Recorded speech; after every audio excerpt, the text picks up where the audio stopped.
Part 12 में आपने सुना था कि मनीषा का जब मोबाइल बजता है उस समय विक्रम कमरे में ही था। जब वह मनीषा के मोबाइल को अपने हाथ में लेता है तो देखता है कि साहिल का मोबाइल पर फोन आ रहा था। तो वह देखकर गुस्से से मनीषा के पास जाता है। अब आगे विक्रम मनीषा के पास गुस्से से जाकर मनीषा के एक हाथ से बाल खींचता है। तो मनीषा को बाल खींचने से दर्द होता है तो वो आ करके चिल्लाती है। विक्रम गुस्से से अपनी आंखों को बड़ी बड़ी करते हुए कहता है, ये मोबाइल कंडो है, कौन कौन दिया था ये मोबाइल। इस पर मनीषा रोती है और कांपते हुए बोलती है, वो मोबाइल। इस पर विक्रम झलाकर बोलता है, अरे वो गूंगी थारे जबान ने कही वेग्यो है, तू कदी वो कर रही है। फिर वो और तेज आवाज से चिल्लाकर पूछता है, मैं क्यों, ये मोबाइल कंडो है। विक्रम के ऐसे तेज आवाज में गुर्राने पर मनीषा बहुत डर जाती है और वो एकदम से एक झटके में कह देती है कि साहिल ने दिया है। साहिल के शब्द सुनते ही विक्रम का और पारा चढ़ जाता है और कहता है, अंडो मतलब थाना दोयारो अत्र दनु चक्कर चाल रहो हो, मैंने पहले ही डाउट हो, पर मारे पास ठोस सबूत नहीं, मुंह थाने कही कह नहीं सको, पर अब तो मुझे ठोस सबूत मिल गयो है। इतने में मनीषा बोल पड़ी, विक्रम आप जैसा सोच रहे हो ऐसा कुछ भी नहीं है, प्लीज मेरा यकीन करो। तो इतने में वापस से विक्रम दहाड़ता बोलता है, तो ये सब कही है मारे हाँ में है ये सब, और अबार साहिल रो थाने फोन भी आई रो हो। तो मनीषा रोते हुए बोलती है, वो साहिल को कोई काम होगा विक्रम, इसलिए वो फोन कर रहा है। तो विक्रम गुस्से से बोल पड़ता है, अरे रात में थारो कोई काम, घड़ी देखी तो अबार 10 बज रही है और तुम्हारी साहिल पाओ क्यों मोबाइल ले दो, तुम मैंने भी कह सकती। तो मनीषा हाथ जोड़ते हुए रोती हुई बोलती है, सॉरी विक्रम, फोन लेने के लिए मैं आपको ये सब बताने वाली थी। पर मनीषा की पूरी बात होने से पहले ही बीच में विक्रम गुस्से से बोल पड़ता है, तू थारे रेवा दे અને सफाई मत दे और अशा छोरियों મને रिश्तो राखीन के मारे जिंदगी खराब नहीं करनी। ऐसे कहकर विक्रम मनीषा का कस के हाथ पकड़ता है और उसे खींचते हुए कमरे से होते हुए महल के बाहर ले आता है। मनीषा सिसक कर रोती है, प्लीज विक्रम, प्लीज विक्रम कहती रहती है, पर विक्रम इतने गुस्से में होता है कि उसको मनीषा पर जरा भी तरस नहीं आता है और वह गुस्से से गाड़ी का दरवाजा खोलकर मनीषा को बैठाता है और फिर खुद जाकर गाड़ी में बैठ जाता है। मनीषा कहती ही रहती है, आप मुझे कहाँ ले जा रहे हो, कहाँ ले जा रहे हो, पर विक्रम कोई जवाब न देते हुए तेज रफ्तार से गाड़ी चलाते हुए ले जाता है। उधर रात का समय था तो सभी अपने कमरे में होने की वजह से किसी को कुछ पता भी नहीं चलता कि विक्रम मनीषा को बाहर ले चला गया करके। इधर साहिल ने मनीषा को कॉल लगाया पर उसके ना उठाने पर और मनीषा का रिटर्न कॉल साहिल के पास न जाने पर वो परेशान हो जाता है। फिर साहिल अपने मन में सोचता हुआ कहता है, साहिल बेटा, आज तुझे उस कातिल को पकड़ने का बढ़िया मौका मिला है और आज तो ये मौका गवा देता तो वापस तो उस कातिल को पकड़ नहीं पाएगा। इससे बड़े हुकुम सा और तेरा डिपार्टमेंट तुझ पर नाराज हो जाएगा। ये सोचकर साहिल आगे अपने आप से कहता है, आज तेरी जीत होगी हार और तुझे कमर कस के आज तैयार रहना है। उधर विक्रम तेज रफ्तार से गाड़ी चलाते हुए जैसलमेर के रेलवे स्टेशन पर पहुंच जाता है और रेलवे स्टेशन पर मनीषा को उतारकर कहता है, जा वो रही थारी मंजिल आ गया, थाने मारो तलाक छाइरो नहीं तो जा थाने में दे दो तलाक, तो जी ले अपनी जिंदगी करके उससे रेलवे स्टेशन पर छोड़कर विक्रम वहां से जाने लगता है। तो मनीषा विक्रम का रोते हुए पाँव पकड़ती है और कहती है, विक्रम प्लीज मुझे छोड़कर मत जाओ, प्लीज विक्रम। इस पर विक्रम अपना पैर झटक कर कहता है, थाने छोड़े नहीं जाओ तो थारा हरे का बचलन छोरी ने घर में रखो। इस पर मनीषा अपना सर विक्रम के पैर पर पटकते हुए कहती है, मैं बचलन नहीं हूँ विक्रम। पर फिर भी विक्रम मनीषा के बातों को इग्नोर करता हुआ आगे बढ़ता है। तो अब रोते हुए गुस्से में कहती है, मिस्टर विक्रम जाओ, मैं आपकी भी सच्चाई जानती हूँ, आप उस प्रिया के लिए मुझे छोड़कर जा रहे हो ना, तो जाओ और एक दिन आप पछताओगे। मनीषा के मुंह से प्रिया का नाम सुनकर एक बार तो रुक जाता है, फिर अगले पल अपने सर को झटकते हुए उस रेलवे स्टेशन पर छोड़कर वापस से तेज रफ्तार के साथ विक्रम निकल जाता है।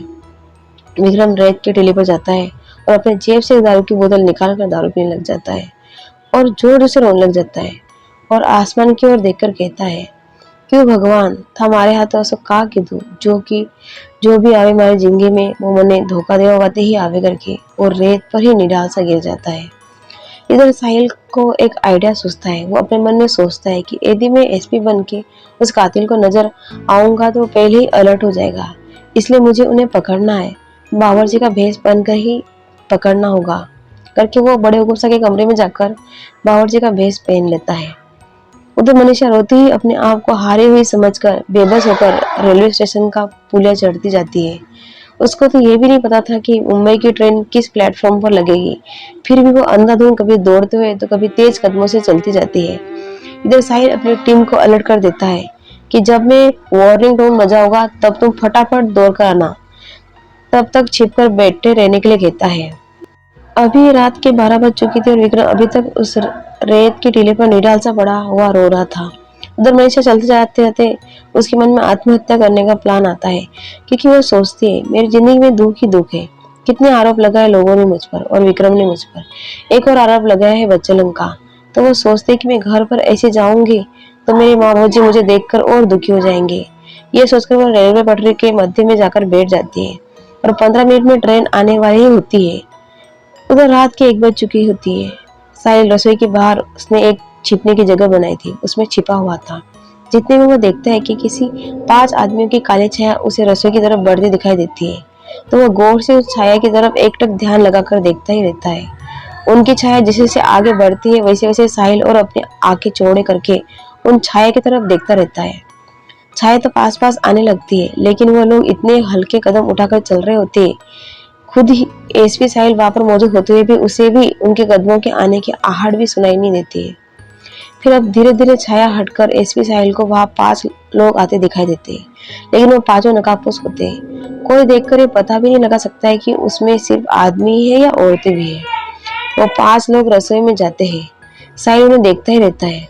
इधर मनीषा पटरी के मध्य में बैठी हुई थी, तो उसे ऐसा बैठा हुआ देख एक आदमी देख लेता है और वो उसके पास आता है और पहले अपना परिचय देता है कि मैं पुलिस डिपार्टमेंट में हूँ, जैसलमेर करके। और वो पुलिस वाला आगे मनीषा को कहता है, आप तो छोटे हुक्मरानी से हो ना? तब मनीषा हाँ में गर्दन हिलाती है। फिर वो पुलिस वाला आगे पूछते हुए कहता है, तो फिर आप यहाँ क्या कर रहे हो रानीसा? तो मनीषा रोते हुए अपनी पूरी आपबीती बताती है। फिर वो पुलिस वाला मनीषा रानी को समझाता है और वो मनीषा को उसके शहर तक छोड़ने का कह देता है। मनीषा को थोड़ी सांत्वना मिलती है कि ऐसे वेगन रास्ते पर कोई तो उसे साथ देने वाला मिला। फिर मनीषा अपने चारों ओर नजर घुमाकर देखती है तो उसे वो रेलवे स्टेशन पर सुनसान दिखाई देता है। रेलवे स्टेशन में खाली 2-4 यात्री इस वक्त मौजूद थे और वह भी सारे आदमी थे। तो पुलिस वाला मनीषा की ऐसी नजरों को भाप लेता है और मनीषा को सांत्वना देते हुए कहता है, हुकुम रनीसा, आप चिंता ना करो, मैं हूँ आपके साथ। इधर वो 5 आदमी रसोई में इंटर होते हैं तो उनके पीछे पीछे एसपी साहिल, जो कि अभी इस समय बावर्ची के भेष में था, वह भी रसोई के अंदर चला जाता है। उन 5 लोगों को अपने पीछे कोई आता हुआ देखकर एकदम से वो साहिल की गर्दन पकड़ लेते हैं। ऐसे करने पर साहिल को एकदम से डर लग जाता है और फिर भी वो अपने डर पर काबू पाते हुए कहता है, मैं छोटे हुकुम सा के लिए पानी लेकर जाने के लिए आया था। तो फिर वो 5 आदमी एक दूसरे को आंखों से इशारा करते हुए साहिल को छोड़ देते हैं। तो साहिल वापस से उन 5 आदमियों को पूछता है कि आप कौन हो और इस वक्त यहाँ पर क्या कर रहे हो? तो उन 5 में से एक आदमी साहिल को घूरते हुए कहता है, तुझे इससे क्या? और एकदम से अपने जेब से चाकू निकालकर साहिल के आगे लहरा कर कहता है, तो ये बात घर पर किसी को भी मत बताना, नहीं तो। इतने में दूसरा आदमी कहता है, अरे इसको तो हम जिंदा नहीं छोड़ सकते अब, क्योंकि इसने हमें ऐसे आते हुए देख लिया और अभी तक हमें किसी ने आते नहीं देखा था। तो इतने में साहिल डरने का और कांपने का नाटक करते हुए हाथ जोड़ता और कहता है, प्लीज मुझे मत मारो, मैं जो तुम कहोगे मैं वही मैं करूंगा, ऐसे कहता है। तो वापस उन 5 में से एक कहता है, बात तो इसने बड़े काम की है, इसकी सहायता लेकर हम अपना काम और आसान बना सकते हैं करके वो फिर एक दूसरे को समझाते हैं। तो वो चारों भी उसके बात से सहमत हो जाते हैं। फिर आगे जो बोलते हैं कि वो एक औरत की आवाज होती है, वो कहती है, हम आपको जो जो जैसा कहेंगे वैसा वैसा आपको करना होगा। तो साहिल भी हाँ में गर्दन हिलाता है। फिर वो औरत बोल पड़ी, अभी कुछ समय पहले तुम क्या कह रहे थे? साहिल थोड़ा जानबूझकर कांपते हुए बोलता है, ताकि उन्हें शक ना हो। वो कहता है, वो मैं छोटे हुकुम साहब के लिए पानी लेने आया था। इस बात पर वो 5 एक दूसरे को इशारा करते हैं। फिर उसमें से एक औरत अपने जेब में से एक डिब्बा निकालती है। फिर साहिल को कहती है, कहाँ है वो पानी जो तुम लेकर जा रहे हो? तो साहिल फटाक से एक लोटे में पानी लेकर जाकर ये रहा कह देता है। उधर मनीषा रेलवे पटरी के मध्य में से वो खड़ी हो जाती है। फिर थोड़ी ही देर में ट्रेन आती है तो वो पुलिस वाला मनीषा को ट्रेन के डिब्बे में आराम से बिठा देता है और वो खुद भी जाकर बैठ जाता है। इधर फिर वो औरत उस डब्बी में से 2-4 पुड़कियां निकालकर एक एक कर खोलकर उस पानी के अंदर पाउडर डालती जाती है। इसके साथ ही देखकर उसके चारों साथी सार्कास्टिक स्माइल देखकर हंसने लगते हैं।